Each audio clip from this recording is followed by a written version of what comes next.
The landscape of guitar multi-effects units is changing, and with this new offering from Headrush, we are starting to see the first wave of next-generation amp simulation hardware, and believe me when I tell you, there's a lot to get excited about.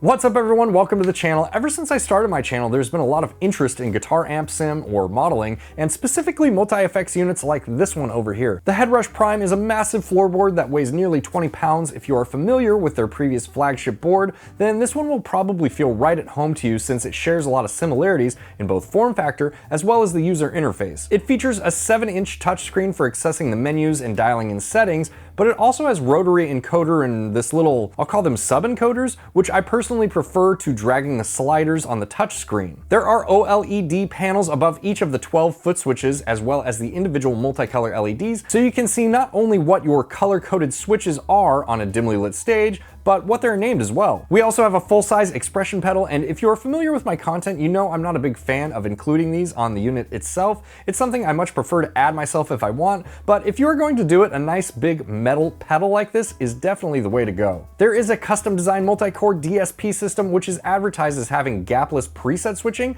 We will test that in this video. To be honest, it's not something I've ever noticed myself on other units, but I know a lot of people ask about that, so we will test it. We have built-in Wi-Fi and Bluetooth. The Wi-Fi is for connecting to the cloud to share presets and perform updates, and the Bluetooth for playing back audio from a mobile device. As far as the in and out options, we have a combo jack input with a trim knob, guitar input, a direct output for an amplifier, a jack for a second expression pedal and another one for a toe pedal, a stereo TRS effects loop, 1/4-inch left and right outputs, as well as XLR left and right outputs. We also get MIDI in and out / through. If you are familiar with their previous generation of products, then you'll have no problem with the new firmware, as it's very similar in terms of layout and functionality. However, one of the first improvements that I noticed right away is we now have rendered effects images, something that I know was highly requested in the previous units. So now your signal chain actually looks like a signal chain and takes advantage of the high resolution screen. However, if you don't like that look and you prefer the classic look, you can change that in the systems menu. And it's worth mentioning, I didn't notice any significant change to the CPU power when I did this, so I believe it's more of just a preference.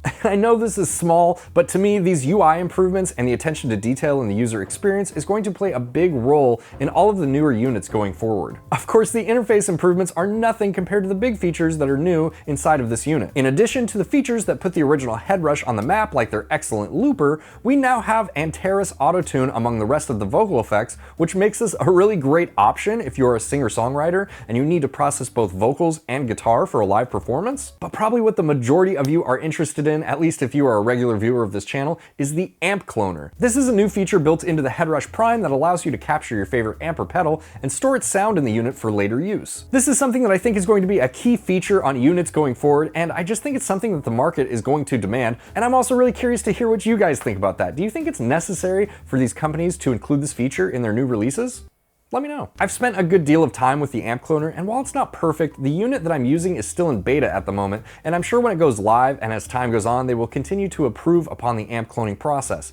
In terms of actually cloning an amp or a pedal, it's probably the easiest to use out of all of the pieces of hardware or software that I've used to perform similar functions. It's a pretty quick process and it doesn't take long to get the hang of, so if you have a lot of amps or pedals, it won't eat up all of your time trying to catalog them. The amp clones will also be able to be shared on the cloud via Wi-Fi, but since this is a beta version of the Headrush Prime software and that feature isn't available on the cloud yet, I really can't give you any details on it or my experience with it. Now, I did make a video on the amp cloning, and if you didn't get a chance to see that, I'll link it in the description if you'd like a more in-depth look at how that works. My last experience with a Headrush product was the MX5, and while I thought it was a really cool unit, it just didn't do anything special for me. But after using this for the last couple of weeks, I can say that I've really enjoyed my experience, and I'm very excited about what this board says about the future of amp modeling and multi-effects units in general. And in full disclosure, they did send this unit to me to make a video with, but I fulfilled that obligation with my initial reaction. So making this review was completely my choice, and I did it because I enjoyed using the Headrush Prime so much. So let's plug in and I will show you around the Headrush Prime, and then afterwards,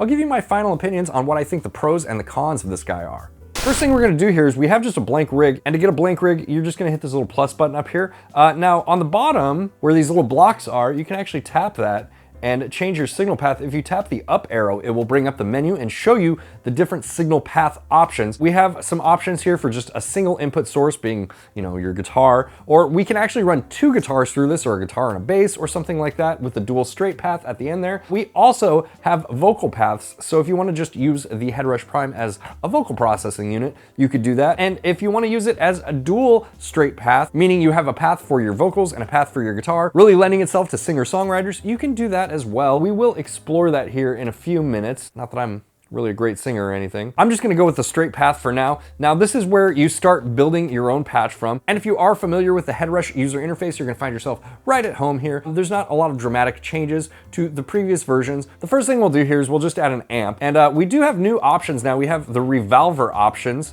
If you are interested in those, there's just more amplifiers there. The Headrush options are what you would be familiar with the other Headrush units already, but let's go with a revolver and we can click on something here. Let's do a 𝗦𝗣𝗘𝗏𝗶𝗹 lead. Why not, right? And then we're gonna need to add a cab also.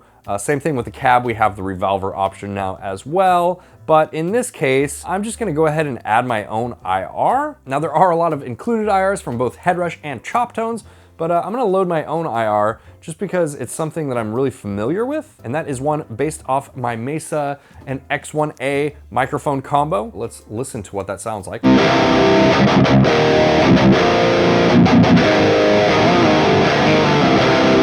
Sounds pretty beefy. We have a little bit of noise in our signal though. Now we could add a noise gate into one of these blocks, but if you go to the input block here, you actually can adjust your input gain, your gate threshold, which we will do now. Let's bring that down until it clamps down on that noise. We also have our gate release time, and if we scroll this up, we have a noise filter as well. So it just saves you an extra block using the noise gate that's already built into the input block. But let's go ahead and go into the amp here and maybe dial this in a little bit.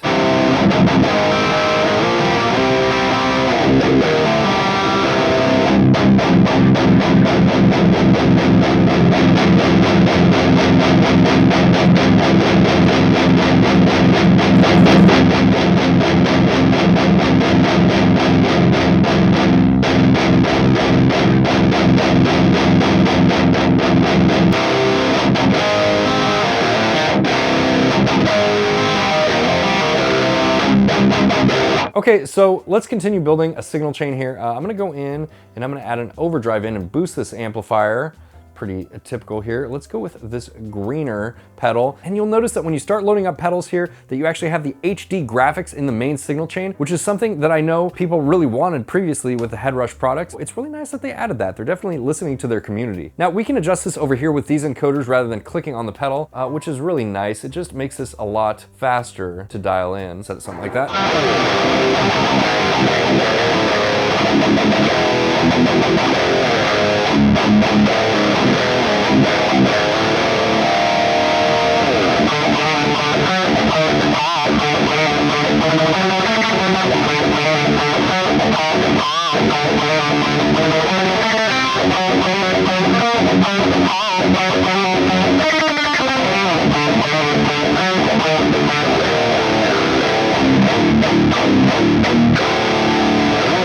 Now, I want to kind of stress test this a little bit and see how many effects that we can add and what you can reasonably expect your Headrush Prime to handle loading up a signal chain like this. So let's just start throwing effects in. I'm not gonna be very particular with what we're doing because we're just trying to stress test this here. We're not trying to make the world's best sound or anything like that.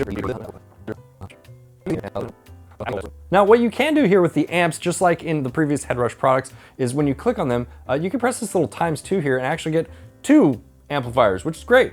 Let's ×2 the IR as well. God, I'm like out of things to add, really. I mean, let's add in an amp clone, I guess. I don't even want to hear what this is gonna sound like. I just want to try and stress test this thing. Oh, we are starting to hit the capacity on the CPU. Let's see if it recovers. So that is what it takes to max out the CPU on this unit. I think that's probably a little bit excessive for most people here, so let's just start clearing things out. One of the most common questions that I get, surprisingly, is about pitch shifting. So let's go in here, let's take this whammy out. We are going to want to go into the pitch. We're gonna go to the drop tune, and we're just gonna go down by 2 steps here.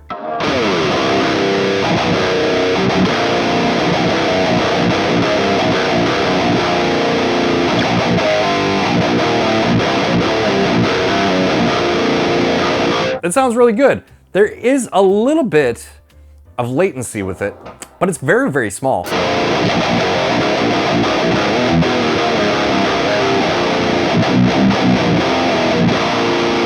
Like, it's totally usable, but let's start going here into, like, if we go to down 8 steps here, I'm guessing the latency is gonna be a lot more dramatic.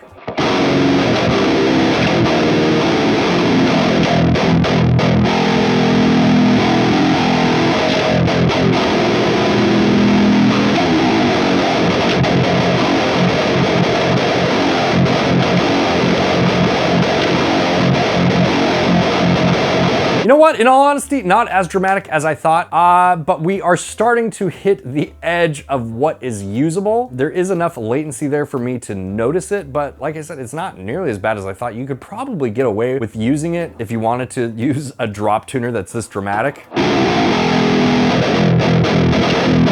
If you wanted to play some Infinite Annihilator or something.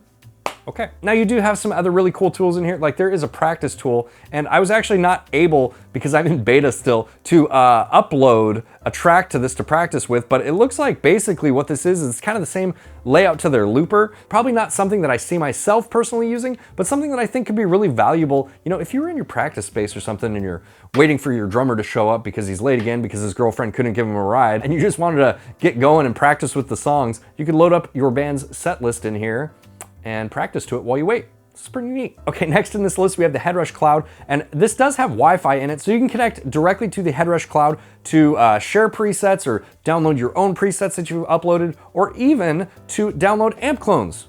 Which segues us into the next thing here. We actually have an amp cloner, and I'm not gonna actually go over this feature. I will show you some of my amp clones. I made a video specifically on this, and if you would like to see an in-depth demonstration on the amp cloning features, I will link that down in the description and probably put a card up here for you too. To me, this is probably the most noteworthy feature of the new Headrush Prime is the amp cloning. And what we do here, let's go to the Revolver amp. We're actually gonna go to amp clone.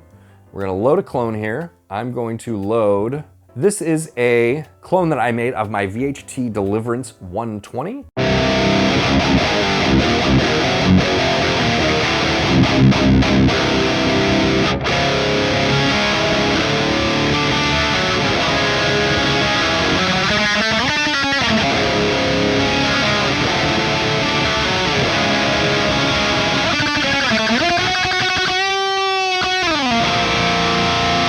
I love this amp clone. I really love this amplifier, and I think the Headrush does such a great job of recreating it. Now, it's not perfect, and like I mentioned before, this is still in beta, so it's something that I only expect to improve as time goes on. I actually prefer the amp clones that I have made with the Headrush Prime to the amplifiers that are built into it, and that is not a knock on the amplifiers that come with the Headrush Prime. It's just more like a praise of how good I think the amp cloning is, even in this beta state.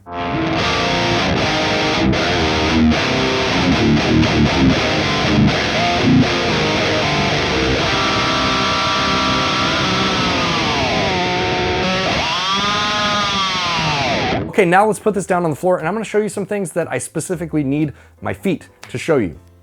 Let's do that. You know what, let's replace that with a whammy and I'll show you the pedal. So we have this set up to drop to a fourth, so basically,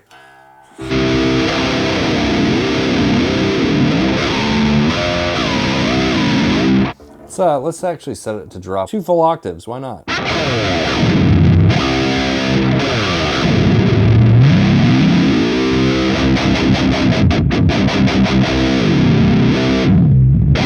So you get the idea of how that works there. And then we can turn it off by stepping the toe down all the way.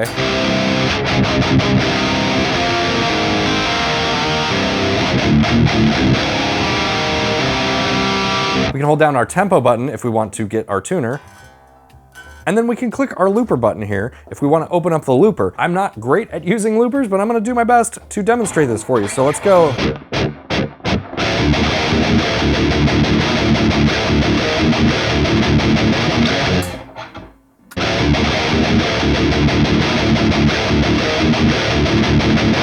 We can mute. You know, if we just want to mute it. We can go half speed. Half speed below that. It's ridiculous. Half speed below that, which now it's not even audible music. Half speed below that. How far can we go? That's as far. Sounds like some deep sea underwater noises or something. And then if we press ×2 speed, it will increase it the opposite direction. We cut the length in half.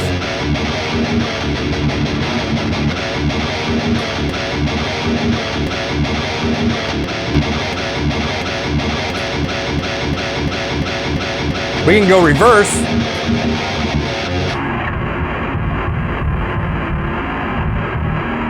And we can press peel to totally just get rid of it there. So very, very cool looper functionality. I'm not a big looper user myself, but maybe you are and maybe you wanted to see that. Now, if we hold down the looper button, we get these other options here. We can go into stomp mode, rig, hybrid, or our set list. Let's go into rig mode. It will change our foot switches to our different rigs here so we can just quickly switch between them. So this is one of their default setups here.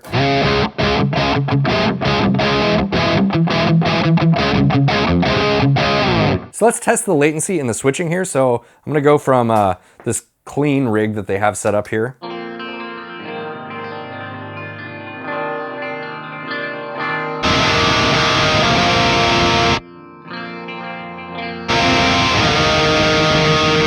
I would definitely say there is a little bit of latency in the switching there. Now maybe that's something that will be ironed out when the full firmware is updated. They did advertise that you will have latency-free switching essentially. So let's just try this again for my own peace of mind.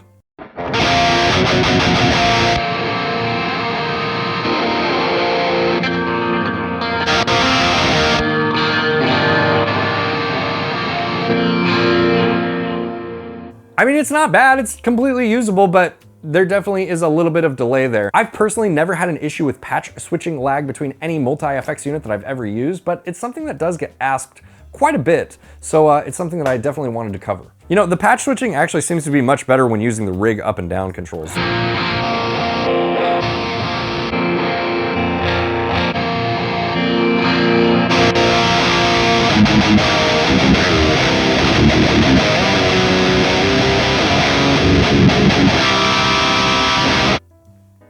Now, if you click the foot switch button on the top there, it will show you your different foot switch assignments. So if you want to change up what the foot switches do, or the expression pedal for that matter, you can do it in this menu here. And then once we have these foot switches assigned, you've probably been seeing me bend over to like adjust these things here, which is why I had it up on this cabinet for the beginning portion of this video. We can actually just hold down any one of these buttons and it will go into a hands-free mode, so I don't have to bend down to do that. So I can adjust the drive here if I want to, and then click tone, and it will go through the different parameters of whatever block is assigned to the foot switch that you hold down. So this is really awesome and very forward-thinking in my opinion if you need to make adjustments. I know this is something that you could do in the previous Headrush unit, but I just thought I would mention it because I think it's pretty cool. And you can even save it from there, which is really, really awesome.